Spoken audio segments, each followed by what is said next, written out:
All right, fucking God help us on this one. Love you so much! Welcome to the unofficial King Gizzard podcast, the show about the best band in the world, ? I'm Captain Shipwreck. And I'm Professor John P. Weatherclock. You can call me Professor. We are going to be discussing the first 3 rave shows of the European tour. The European tour has started. We have listened, we have watched, we have analyzed.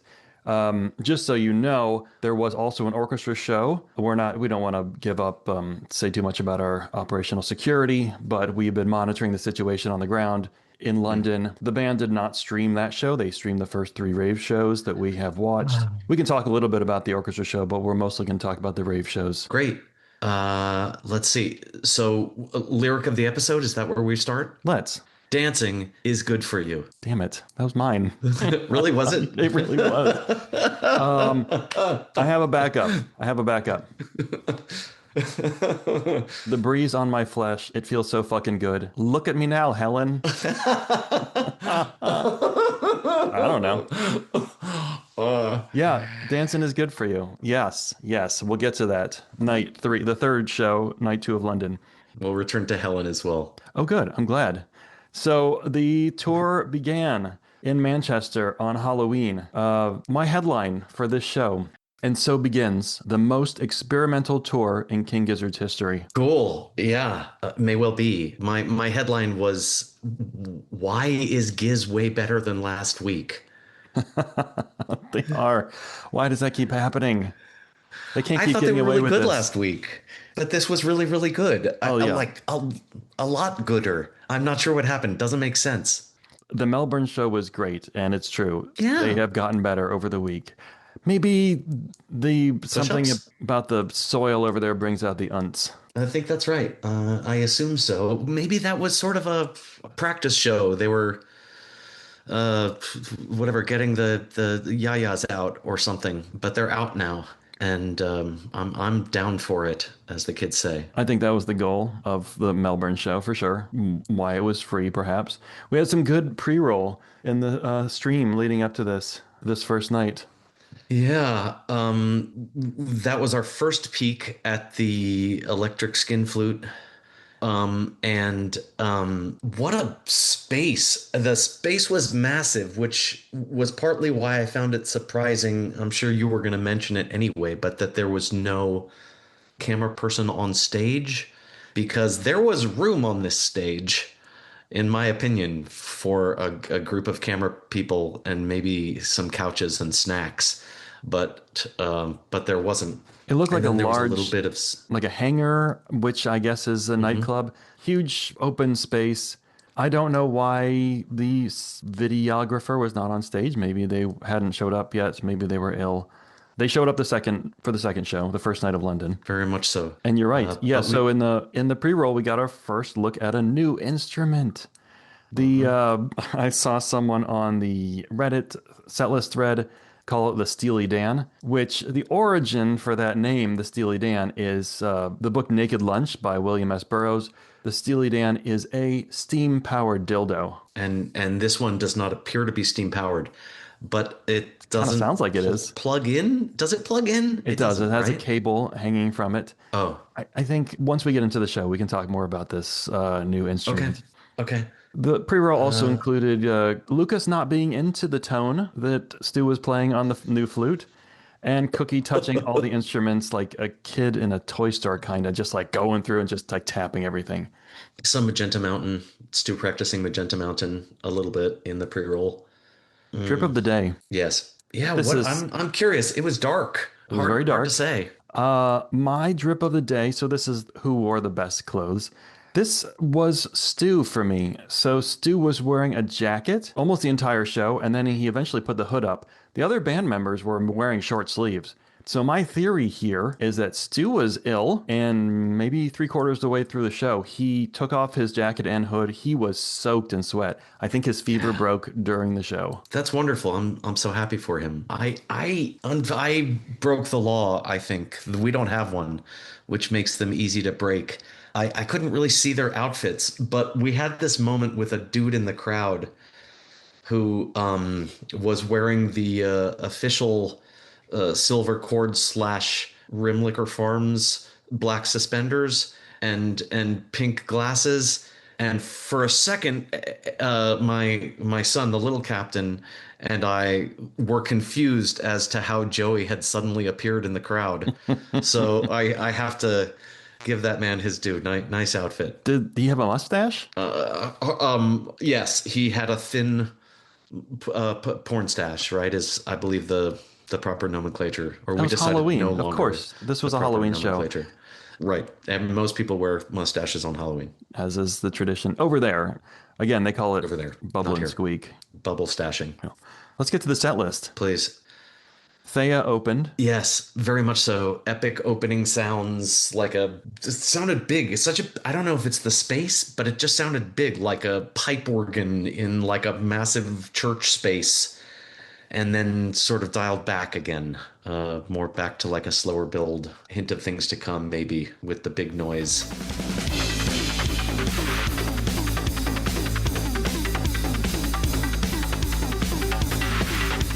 As usual, we're going through the set list on kglw.net, by the way. Yes. Thea led into Hot Water, which had Joey on guitar. And actually, this was the first time we saw Stu play the electric flute, the Steely Dan, if you will. Yeah. So this is an electric flute. We think you blow into it, not over it. Right. Seems like you can choose any tone in the world, and yet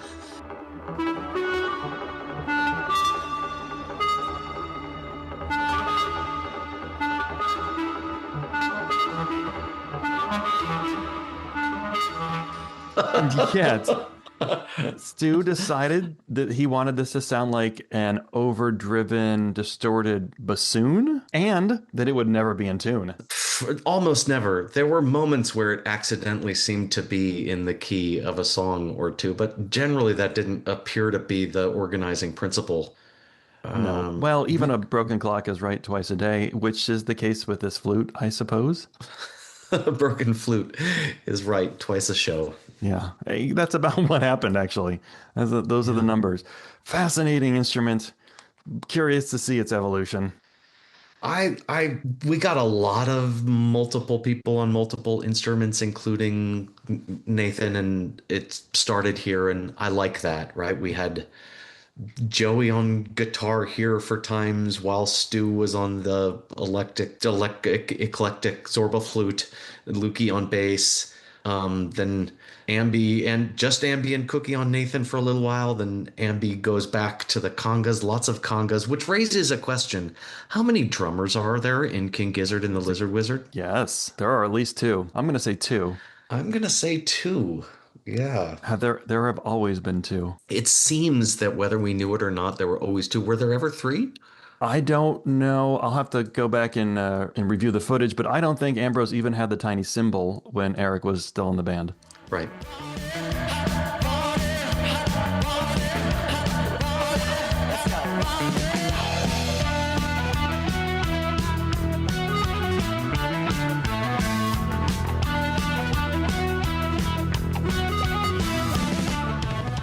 Speaking of which, there was a time during Hot Water, when they had one drummer. No, they had no drummers, in fact.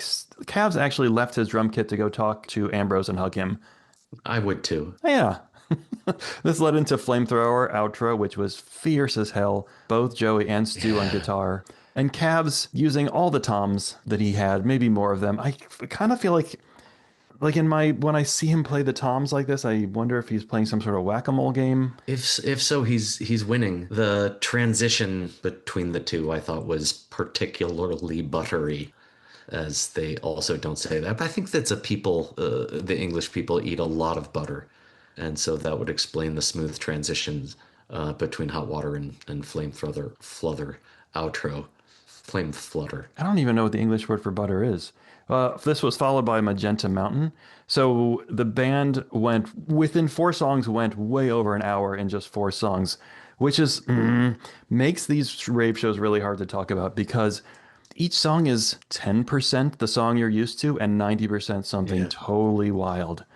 And so in the show notes are links to the videos. Hopefully you can watch them. But like they do during rock shows, there's more of the songs you're familiar with. Like it's 50-50 or it's even more, but these things are just out there. Yeah, Joey had an important comment, I thought, at the end of Flamethrower Outro, which was excellent, that it was, and I quote, fucking uns. Fucking uns!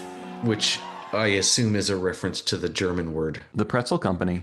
Yes, that's right. Magenta Mountain started with Stu on like a clean guitar sound, almost acoustic-y. Maybe some like nearly like pre-float along teases, but maybe not exactly the melody, but more like the vibe. We got a really good look at Jason Galea's new amazing background visuals over the course of this show, and boy, it's cool. There was literally a magenta colored mountainscape on the back screen for this particular song. We also got an extended Joey's butt cam for some reason, and it got closer, it got pulled out, it got closer again.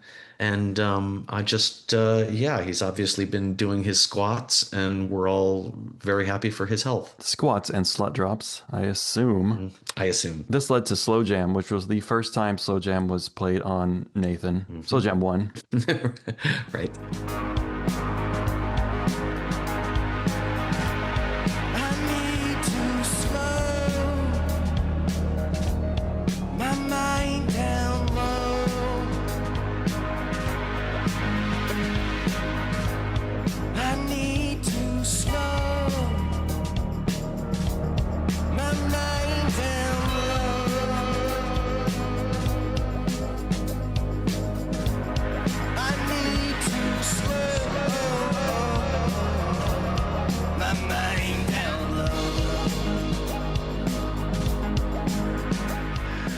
Andy on sax. Now, was he fully standing up? Was he fully upright playing sax? No, of course not. I accept your theory. We discussed offline. I apologize, but it might be very heavy. It might be Yes. a lead saxophone. Lead saxophone. Yeah. Lead saxophone. What other excuse is there? The man cannot stand up and play saxophone at the same time.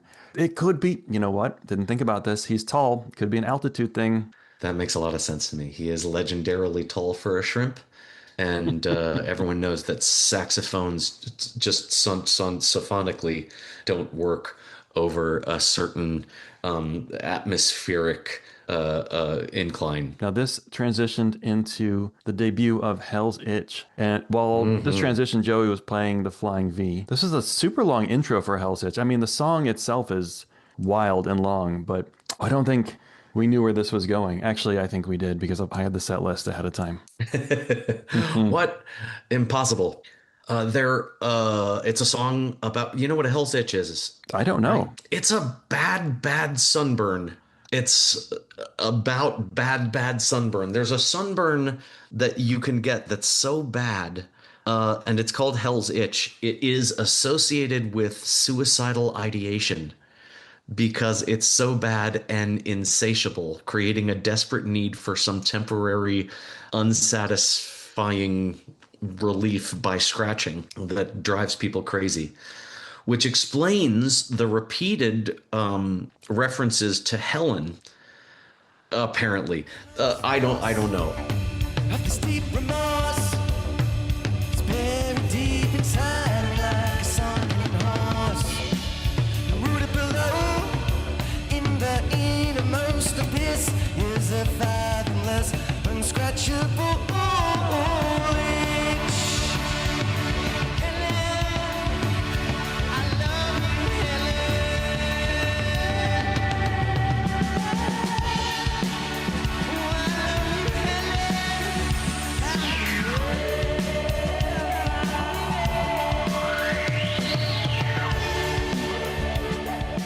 Genius.com has lyrics that are annotated, and you can go and find this song listed. You can click at various highlighted places on this website and find information about Helen, which is, of course, a reference to Helen of Troy, according to some random person on the internet that seems to think that they're somehow connected. Now two people.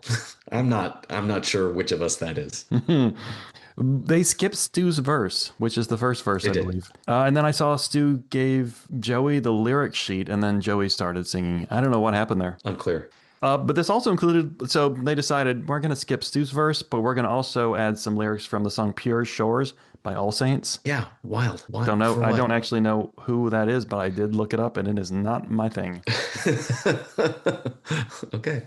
Swan Song? Swan Song, Death Comes. As you said, these are hard to describe, but I thought mesmerizing, that's one of the great poor descriptive words there are out there. But I was lost in the trance. I just thought it was beautiful. I was really lost in the next song, which is Luseq, Lusek. Again, wouldn't have known had I not had the set list ahead of time.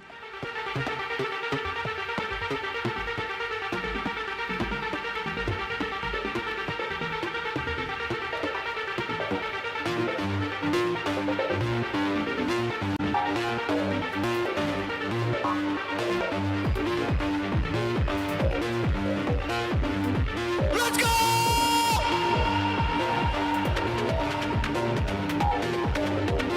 What is this? No lyrics that I could discern. Is this similar to Joe Jam, which happened in Melbourne? In all caps, there was a theory someone was proposing on Reddit where Joe Jam, Lusek, maybe other songs coming are somehow related to the band members' names. Joey, Joe Jam, Lukey Sequencer, perhaps, Lusek.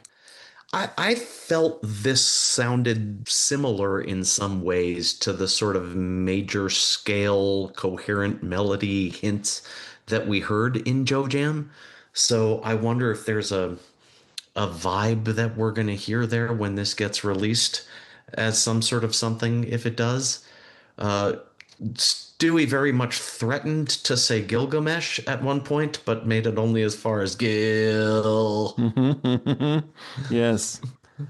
Yeah, I don't know what these are and if it's part of an album. I wonder, we had a Joe, we had a Lucas, perhaps. Are we going to get a Scoot, a stew flute, Skloot? Are we going to get a Shrim Tap. There it is. And this led to the final song of the night, which was this was crazy, a crazy call. Yeah. To close the show with Murder of the Universe without having done any of the other Murder of the Universe songs here.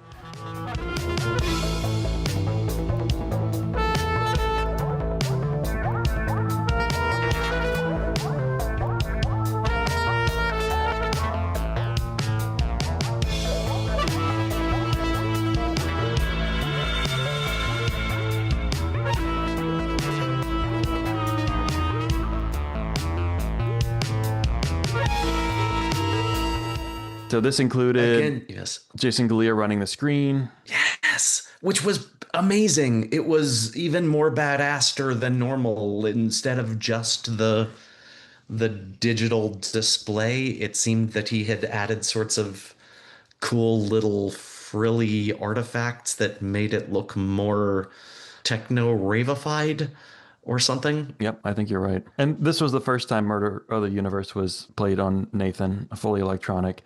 Fascinating call.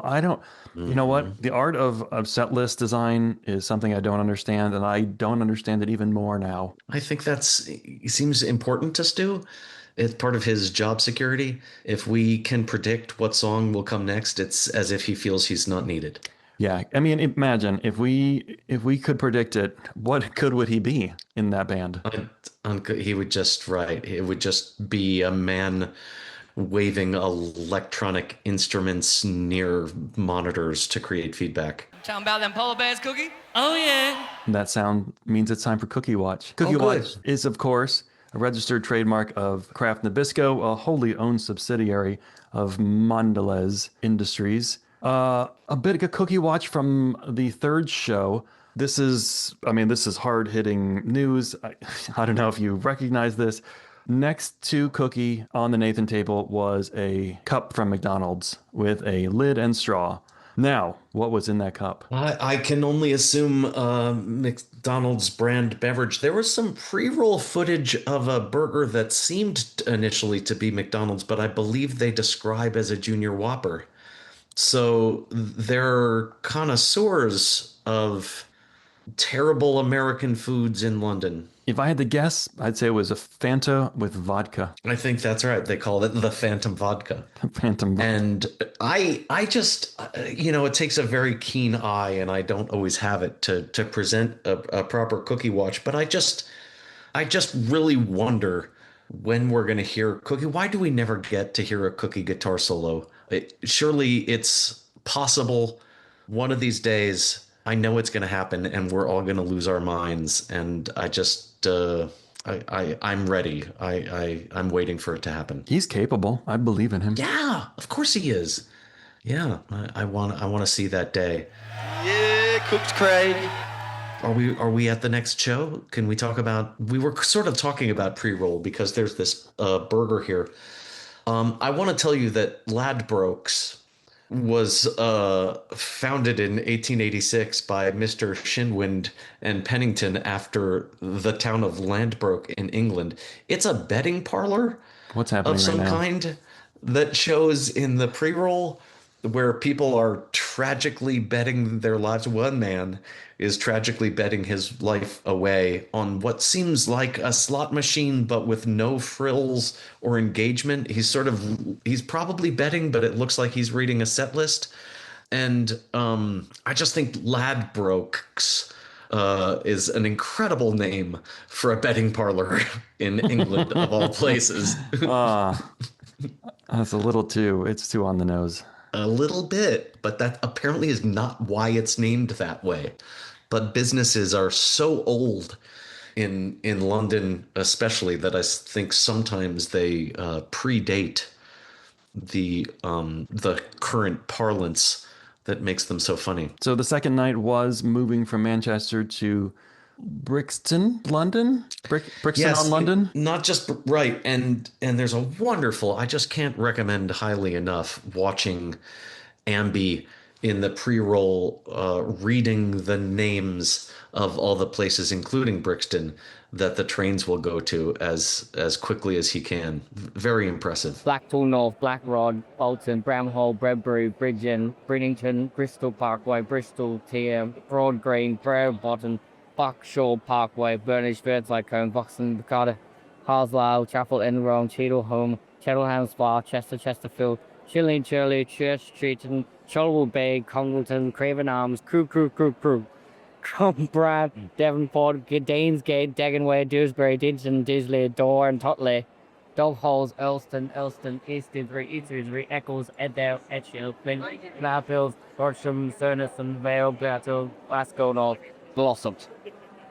That's only G. Jesus. My headline for this show is, what in the actual fuck is this band? Which is something I say to anyone around me at some point during every good show. I don't think I can add to that. I don't have a separate headline. I'm sorry for this show. It really felt very much like a continuation of the last show. There are probably people who didn't sleep between shows. There's some travel involved, of course. I'm sure it felt very different for them, but I guess my headline is you had to be there and you probably weren't because it was such a small venue. Mm-hmm. About 1,700 people, which looked about less than half the size of the previous night. I mean, you've seen them with what, 12? We've seen them with 10,000 people, 1,200, 10,000. 1,700 looked small. It looked like a great old venue. Yeah, it seemed amazing. I'm super jealous for everyone who got to be there. The show opened with Gilgamesh, which, I mean, during the first song, the crowd was jumping up and down. I feel like they were so hyped and jumping in unison that I felt the vibrations all the way where I am, which I'm not going to tell you where I am. Yeah, Gilgamesh, aka Frankenstein, as apparently it was called on the set list for no clear reason. I changed my mind since our discussion of Field Division about Giz not doing traditional beat drops. Now they do. And Does anyone in the world other than Michael Caviar do acoustic beat drops like this? Yes. Okay. Yeah. Sure. I mean, there's a band that been seeing for 30 years now called the Disco Biscuits. Well, they just got rid of their drummer, I think. But yeah, they do kind of EDM, but with traditional guitar and rock instrumentation, and they do beat drops. But I'm not sure I agree that the traditional beat drops, because what I found is that Cavs is doing, like, he's hitting on the next note that you think they would drop on. Yeah, right. There's a slight That's difference right. in what they're doing and the build up. So he's playing the snare. It's a long, long build up. And I think they really enjoy that. And I watched several times as Cavs is looking at Lucas, who's playing Nathan. Lucas turns around and goes, now. And then they hit it with the bass and the drums. Yeah, there's no mistaking this for 4/4 on the floor, as they say. That led to, so Gilgamesh led to Superposition, which had Lucas on the bass, and then they bailed, kind of. There was no singing on this. I'm not sure what happened here. Superposition, we saw them play at Field of Vision. It has words, and it kind of, I don't know if it fell apart or someone said, let's ripcord this, but maybe it's a good thing they did because they still went over time with this show. Yeah, great bass line. I mean, I just really enjoyed Lucas on the bass. In fact, I thought it was awesome. But yeah, they didn't hang out long. Because they went quickly into Blue Morpho, which got very fast and hard.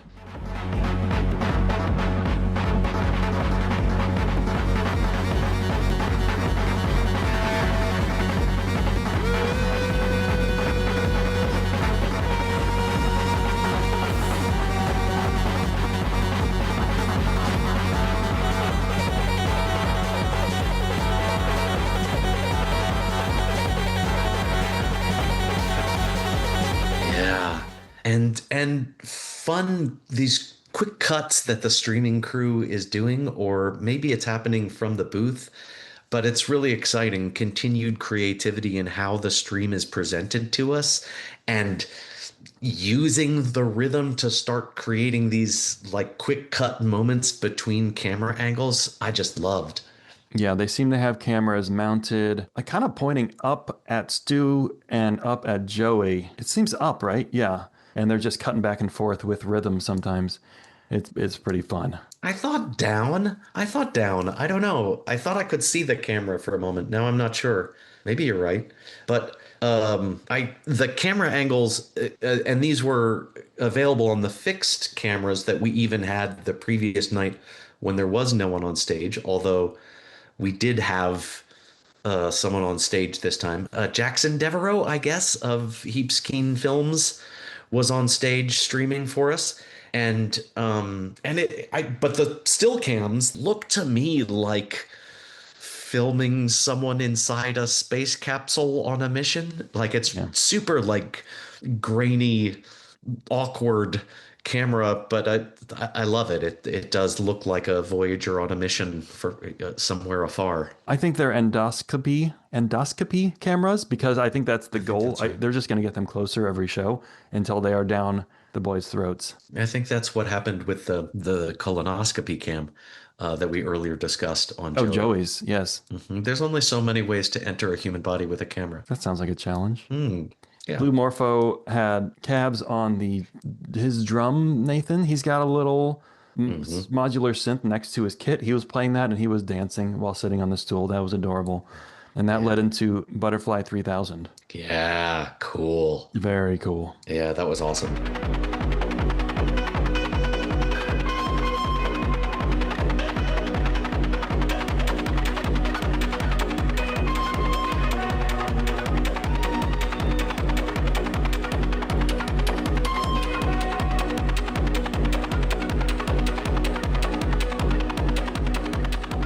This got up to 156 beats per minute, unlike the 188 from the Melbourne Rave show. I was counting. Okay, right. Well, that makes sense. It was intense and inspired Mr. Devereaux of Heaps Keen Films to get out into the pit with the camera, which I think was a fun experiment that he didn't think went well, according to his comments, at least in the YouTube chat. He did get help later. We can talk about that, but no telling what he was filming. He couldn't see what he was filming, but it was a cool vantage point to be all up in everyone's face while people were dancing their brains out. People were going nuts. And by the way, this Dude. show started at midnight. Started at midnight. What is the matter with everybody? And was followed by a bull ant set from Joey. It started late for me, and I live many time zones safely afar, but I also thought it was late. It was dark, yeah. So that's how I know it was late. And this led to a song that people have been asking for forever to return. Psy Boogie.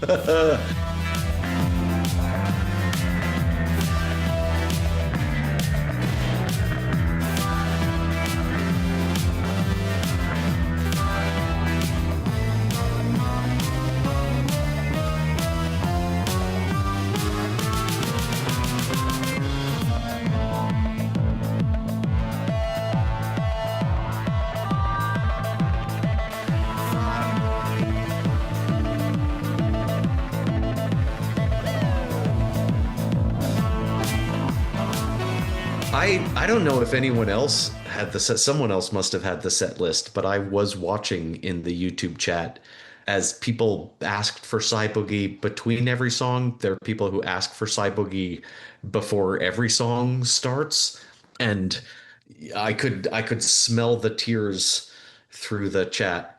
People were so excited. It's been a 240 show gap. That's right. Stu played the electric flute. At this point is where I said, what the fuck even is this band? I noticed Ambrose during Psy Boogie was playing a keyboard at his Nathan station, and they took us to Funky Town. They did. This reminded me of Funky Town by the Funky Town Band. It was amazing. I thought it was delightful. The crowd there also went crazy. Just a really good time. And I also noticed that during Psy Boogie, Kaz left, and I don't know where he went and why he went there. I didn't think he went far. It seems to me that he just checks on Ambi every now and then. Ambi's moved way back with him for these shows. He's no longer at the front of the stage. He's hanging back. Usually only Cavs and Lucas are on higher platforms. And so they've got a whole new social vibe going towards the back of the stage now. Yeah, they're just Or at least they did for a few shows. drinking buddies. Yeah. Psy Boogie was followed by The Garden Goblin, which was the most normal song of this tour so far. Yeah, just Garden Goblin. No meaningful improving that I saw. Just wham bam Garden Goblin you ma'am. Which led into another fan favorite, Smoke and Mirrors. Awesome. Wow, that was weird and amazing. Yeah, I mean, it's sort of this is my highlight for the night.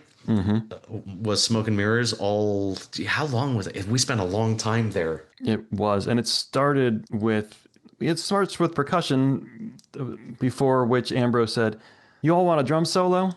It's not really his to And I offer. do. Yeah. Well, they were back there consulting, they're drinking buddies, so he can make promises. Just like Joey can make promises about things Ambrose is going to say at various times, as he does. Yo, Ambi, what are you gonna fucking say, motherfucker? Not much. Not much. Yo, Ambi, what are you gonna fucking say, motherfucker? Not much. Smoke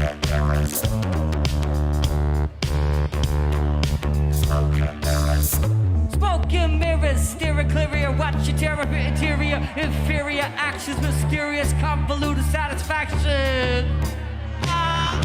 See the suffering of others like you're above us, you're not among us. It's not a concern to see me squirm like a worm in the beat of the ego. You think he only knows the words to Grim Reaper? I kind of do, because he did rap Grim Reaper like almost the entire thing in Smoke and Mirrors. He probably had Smoke and Mirrors lines written down that he could read from, but who wants to read rap when you can faster rap? I will have to look at the time for Smoke and Mirrors. I don't know how long it was. They did stop it, and then they started again with Magma, which was the first modular synth Nathan Magma.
Yeah, you and I watched this show together, and I think you said at the time, they could have kept going. Magma was right there in the end of Smoke and It Mirrors. really was. Someone, I think Yes. some members were trying to transition, and someone else was like, "No, let's just start fresh." Yeah, it could have. It was hard to tell one from the other. They smoothly flowed into one another. The sax was awesome. Ambi was awesome on Magma. I want to see what happens if we ever get official bootleg releases of this, if we get stems from this.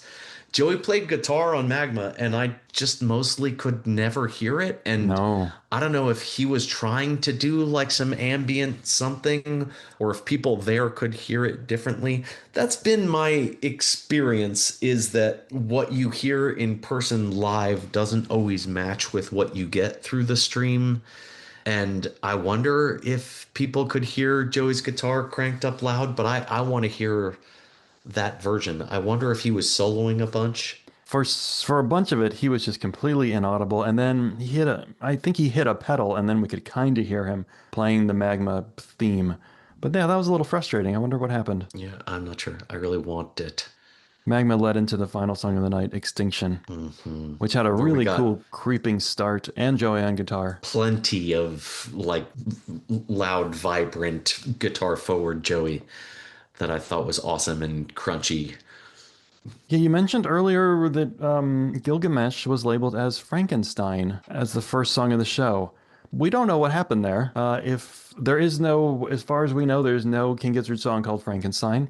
There is a cover that they could do, but that doesn't seem like them, called Frankenstein. It really doesn't. And since you alluded to the fact that we had some early access to the set list, I looked it up on Google. This indicates nothing, but I seem to get some sort of a hit from KGLW.net about the fact that they had never played this song that is a cover, which I don't understand. I think it's a weird internet indexing thing. Oh my gosh, we skipped the drip of the day I moved it to the bottom. I knew that we had to talk about it. because I need to know. You need to tell us more about this. So I think both of our drip of the day was Stu, who was wearing his blue overalls. Although Cavs was wearing his Cookie Dog 69 shirt, but Stu was wearing blue overalls and then his hat. Tell us about the hat. Well, I don't know a lot, but I did watch a saga unfold on Reddit wherein apparently someone had given Ambi, someone was saying they saw Ambi in person in London and gave him this wonderful hat that said crispy shrimp.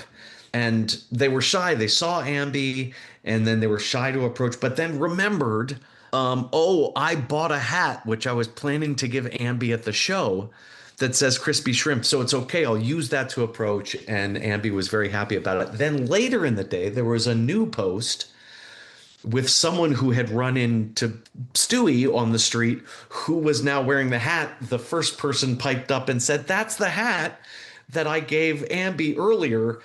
And then we all awaited further developments in the saga, which culminated in Stewie wearing the hat for the show. Amazing. This is a orange trucker style hat with embroidered the words crispy shrimp.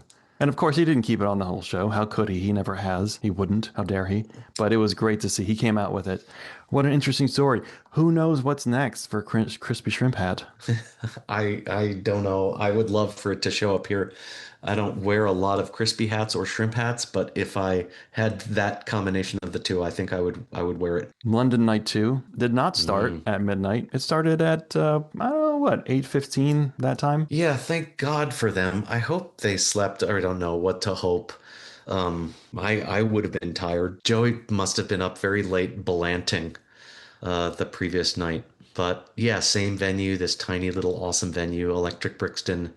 And We know they were pre-roll? up late. We know they were up late Yes. because we received photos of That's true. of a friend of ours meeting Cookie, Joey, and Lucas, and it was 4:54 a.m. outside of Electric Brixton. They were all still at the show.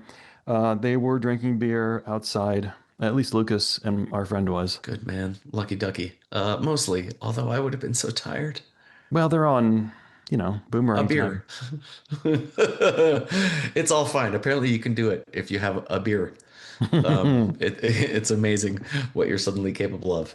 Any headline Can for we talk? London Night 2? Yeah, London Night 2. No, I don't have separate headlines. It again felt like an extension. Help me. What do you think? My headline was Dreams. Oh yeah, great. Dream had a debut, and the show was dreamier. It was far more ambient than the other two shows, maybe because they were all up until 6 a.m. I don't know. I liked it, but Dreams is my headline. That's wonderful. Pre-roll. Speaking of ancient names for places, the famous Cock is a friendly venue offering delicious food, great drinks, and amazing music. Only a short walk from Arsenal FC home to an excellent pre and post match. Home to an excellent pre and post match Arsenal crowd.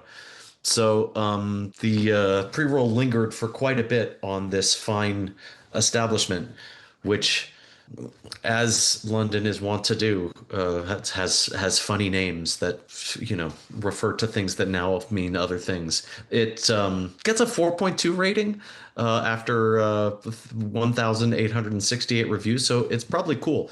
More importantly, we found other new instruments on the pre-roll, which could be candidates for new untuned instruments to come, including calves on a tone adjustable synth drum pad that you can change the tone on by moving your drumstick along the face of the pad, and Stu on the guitar.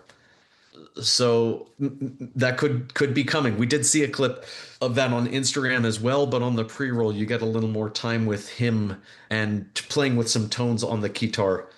I did miss the pre-roll for this, but I did catch Ambrose posting on Instagram of Stu playing the guitar quite rhythmically as a percussion instrument while straddling a oil-filled space heater.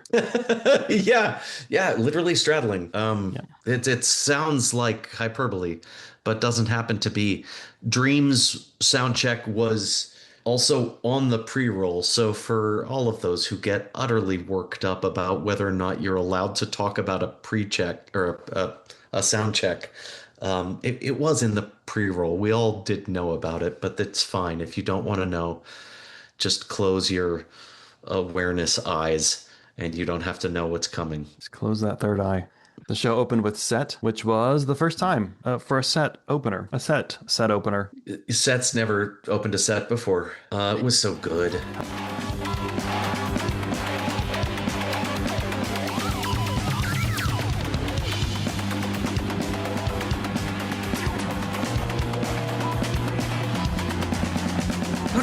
How does Cavs maintain these droning rave beats? Like it seems like it could get monotonous, but I imagine he's like all hypnotized or something. He spends so much time in a little zone. Sometimes he changes things up, but sometimes he just seems like he's a fucking drum machine. I hope he enjoys it. He certainly seems to, and we do. I think so. This set went very hard.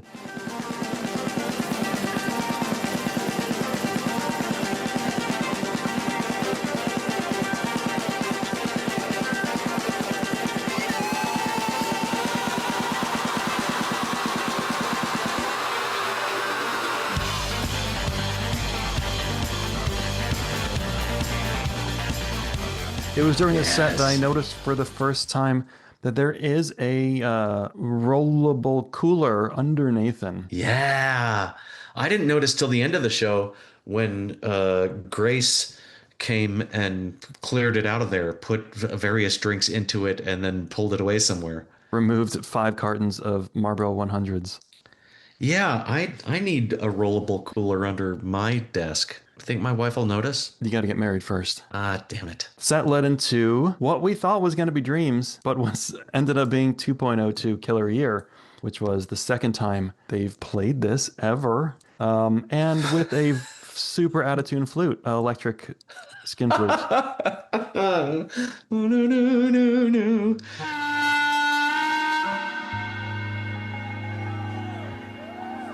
no.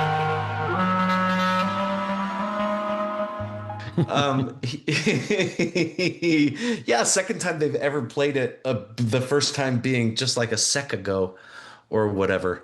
Yeah, I'm not, it's fine. It's a cool song. I don't like the Beach Boys. Did I mention that?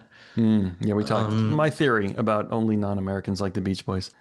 Also hit way harder than in Melbourne. I mean, this was a good way to compare now that they're playing songs. I thought even just back in Manchester, Fredston, Manchestershire.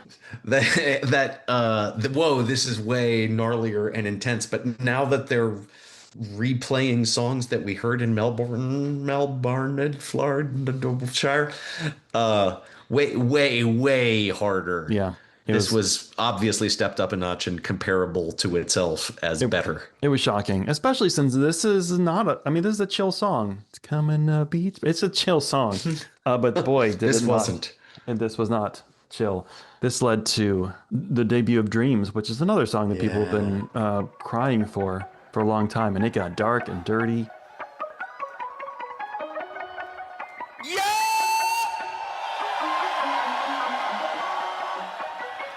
Thanks for turning up. We love you so much. All right, Mickey. This one. I only wanna wake up in my dreams. I only feel awake in the night. I only wanna wake up in my dreams. Ambrose on the sax. I watched the Joey cam. Well, actually, it was a cam behind him, but he was making this face like he might need to clean up a bit. I thought the sax and the orbital flute, flobo, sounded cool together. It was nearly in the key of this song, I thought. And those two instruments, I think the electro flute sounds very clarinety, and a clarinet and a saxophone are not so different. No. Are we, after all? And I thought they sounded really fucking cool together. They do have a similar reedy, well, the electric flute has a similar reedy tone. The electric flute does have a reedy tone for no clear reason.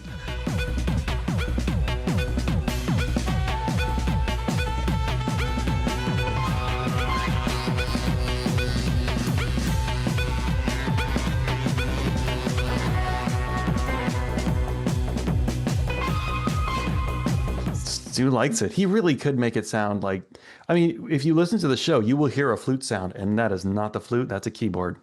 And if you hear a overdriven oboenet, that's the flute. Mm-hmm. And if you hear a lead saxophone, that's the lead saxophone. This got very spacey. Dreams got very spacey. Yeah. A lot of the show was like ambient. And this led into Shanghai, which had, you can say it has the grow wings and fly quotes in it, but it's how they have played Shanghai for years. When I first saw them, they did a whole grow wings and fly thing as part of Shanghai. But it didn't have all of the lyrics fleshed out as much.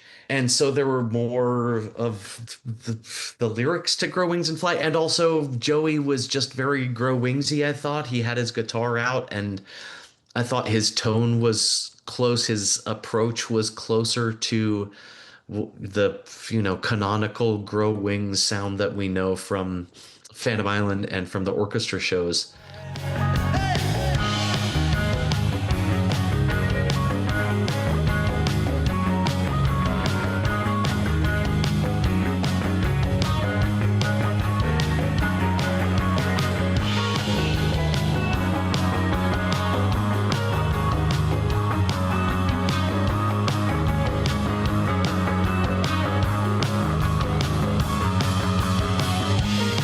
This was followed by Flamethrower, which is Flamethrower outro, which they had played on Friday. Yeah, this was a Sunday night. They'd played it 2 nights ago, which was kind of surprising to go back to that. Yeah, in fact, If memory serves, I would have looked this up if I didn't think about it till this moment. But wasn't it skipped in Melbourne? It was on the set list to be last. I think it was on the set list and not played in Melbourne. So it's possible that this falls within our like OCD theory of Stu, that because it wasn't played in Melbourne, it had to be played in Manchester and it was gonna need to be played at Brixton. And so that's why they had to happen so near each other. You'd think, well, I think if that were the case, they would have opened with it in Manchester. Yeah, you're right. That's correct. Which That's is what they certainly did in happened. Europe, right? They had the fourth color on a set list. Exactly. They cut it off and they opened with it the next night, which I believe was the first time they ever opened with the fourth color, which is it's a weird song to open with since it's like a transition thing. They also played Magenta Mountain right after this Flamethrower, which they also played in Manchester. They did. That's true.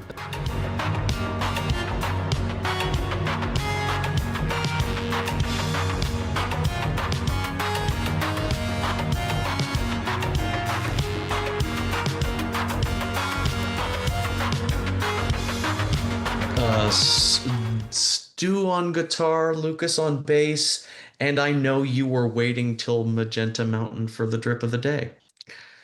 I don't know exactly how to describe this, which is unfortunate because we have some inside information. So since I was treated as the insider as a Reddit spectator, even though I had no inside information, I'm going to treat you as the insider because you got contact from this friend of ours regarding Right. I don't know what to call this So particular type of headwear. I think Stu would have won the drip of the day again because he was wearing his dance shirt, Yeah. which was a shirt he wore at night 1 of Field of Vision, a t-shirt with the sleeves ripped off, but a purple hood attached, and the word dance in like a monospace lowercase font. But during Magenta Mountain, Stu, when he went back to the table, was given one of these, there's like a furry headband that has air pumps that hang around your nipples, and you can pump air into them. You've seen these, and they flap the ears. This one, you have not seen these.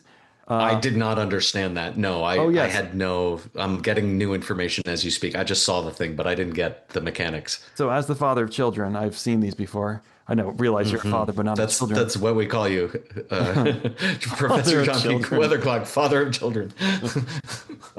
Yeah, so it's a headband that's furry, and then it has these long, almost like ears that hang down to your nipples, and you can pump these little things that hang down, and they flap the ears. With your nipples? If you can, I mean, if you've stretched.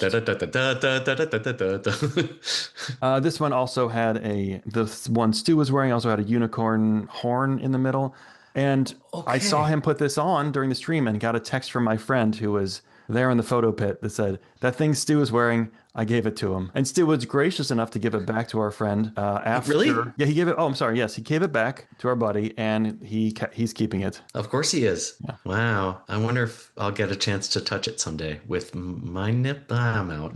You know, there are parts of Magenta Mountain that felt very rock. There was a 4 on the floor situation happening with Magenta Mountain, which was really interesting considering this was a rave set. Yeah. Magenta Mountain led into Sense, which is such a good Nathan song. It really is. Yeah, and I wonder if they'll ever play it the old way again. I saw them play Sense in my first show. Very like rock instrumentation, very chill. But boy, do I like Sense on the Nathan. I bet they'll play it acoustic again someday. Ambi stayed on sax for Sense. That was awesome. Yeah, as he should. I agree. There was a wonderful transition from Sense into the last song of the night, Kepler 22b.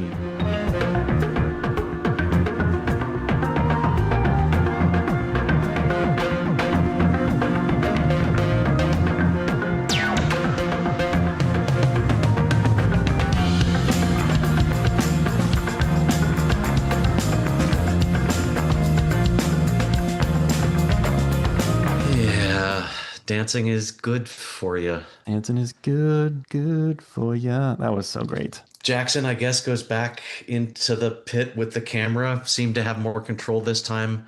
Holy shit, was this fast at the end. This is my highlight of the night. This was incredible. They just finished with the raging hellfire of a final set. The crowd was going crazy. I was going crazy, knocking over furniture in my home.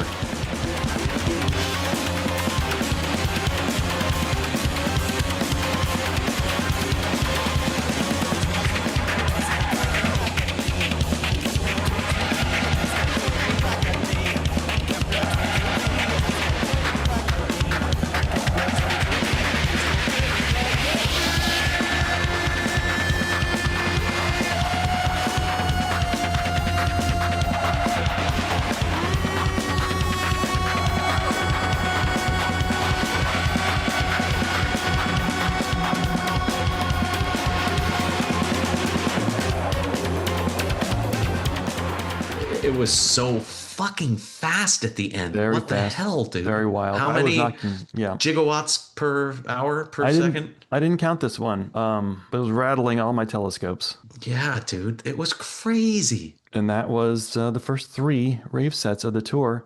A day off, and then they did an orchestra show at, Royal Albert Hall. yes, you in the cheap seats clap, the rest of you just rattle your jewelry. You know how many holes it takes to fill that place? Now I know how many holes. Now you know. Who's Chad Kelly conducting at Royal Albert Hall. That's a treat. He's also the one who did the orchestration for Phantom Island, and he himself is the conductor live at Royal Albert Hall. I was told by someone at the show that this had a lot of energy, more than any orchestra show in the US, although they didn't attend every orchestra show. They did all the Phantom Island songs with the orchestra. Their kind of break song, their set break song was Gaia, which had Cavs do a drum solo, and during which I saw video of Stu sitting on the ground taking his shoes and socks off. Oh, damn it. I didn't get to see this yet. This happened like an hour or two ago. So I hope that I can see at least the footage of Stu taking off his foot attire, but especially I want to hear a recording of that Gaia. The man, he can't stand things on his feet, and he can't live without things on his head. They did, Gaia was kind of the intermission song, and then the orchestra came back and they did what they did in the US. The River, Crumbling Castle with the outro, This Thing, March for the Rich, Dragon, and Iron Lung. And tomorrow they're going to do a very similar show in Paris. Yeah, I wonder if I assume Chad Kelly's staying with them. I don't know. Is he going to tour around Europe with them the way Sarah Hicks did? I don't know. He's British, isn't he? I think. Yeah, I don't know. I don't know. That's interesting. I guess I assumed he was Australian. He's not. I think that he lives in Australia, and he and Stu met through Stu's wife is friends with his wife, and he moved to Australia, and yeah, again, did all of the orchestration. He's sort of the what's his name, the fifth Beatle, the Sir George Applebaum, Or Billy Preston, no, damn you. Sir Yoko Ono. Sir George Martin of Phantom Island, It's true. Yeah. The next rave show is on the 6th, Thursday the 6th, which we're allowed to watch. which we will be allowed to watch. How I miss them. I feel like I haven't seen this in so long. Yeah, I'm just crazy enough to be looking forward to it. Omnium Gatherum? Yeah. So random stuff. This is Giz related. In the winter months, especially when it's like too nasty to go outside for a walk or whatever, I do a dancercise. I'll put on a concert and I will dance very hard for like 30 minutes. And this tour is a gift to my mental and physical health. Like I put on London night 1 yesterday. My calves are sore. That's awesome. I love that for you. I'm not doing that. But Man, good. I'm telling you, dancing it's good for you, and it doesn't feel like exercise. It feels like cheating. Exercising is good for you. No, don't say that. Don't call it exercise. All right. I don't have Giz related Omnium Gathering, but a music related thing. I just watched the movie Sinners, and I just think for music lovers, it's just a neat movie about music across the ages. I loved it. I have a sweet spot for Michael B. Jordan because I watched a lot of Friday Night Lights with Professor Weatherclock back in the day.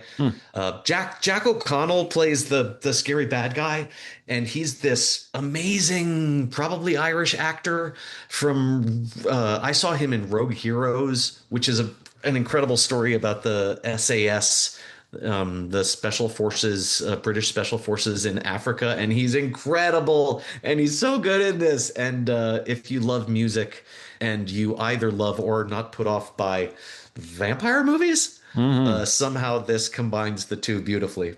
I love that for you because I like the movie. I love the concept of what the role music plays in it. I really like that a lot.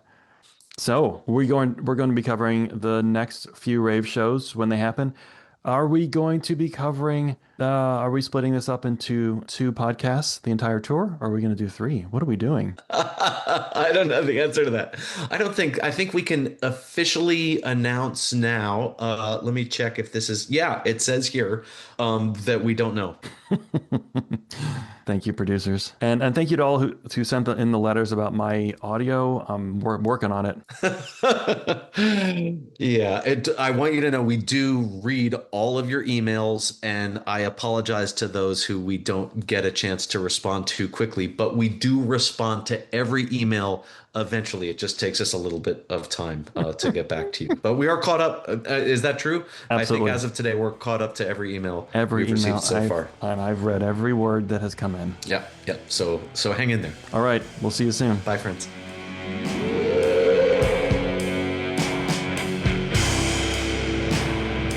Thank you very much for your cooperation. That was fucking sick.